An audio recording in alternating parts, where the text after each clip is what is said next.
కలియుగ ప్రత్యక్ష దైవం శ్రీ వెంకటేశ్వర స్వామి లడ్డూ ప్రసాదంలో కల్తీ జరిగింది. 2019 నుంచి 24 వరకు కూడా లడ్డూల్లో కల్తీ నెయ్యి వచ్చిందని చెప్పి సిట్ వేస్తే సిట్ వారు ఎన్డీడీబీ వారికి ల్యాబ్ టెస్ట్కి పంపిస్తే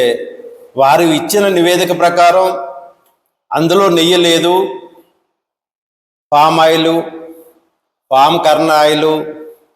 పామ్ స్టిరిన్ ఆయిలు, అలాగే రంగు వాసన కోసం రసాయనాలు కలిపి కెమికల్స్తో కలిపి వీరు నెయ్యి సప్లై చేశారని చెప్పి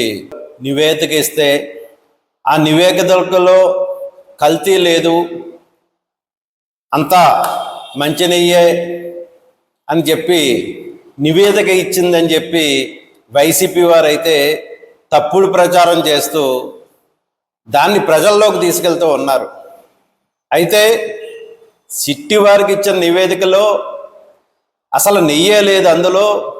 ఈ ఫామ్ ఆయిల్లో ఏ కలిపి రసాయనం కలిపిన నెయ్యి, అది నెయ్యే కాదని చెప్పి తెలియజేస్తే దాన్ని వైసీపీ పార్టీ వారైతే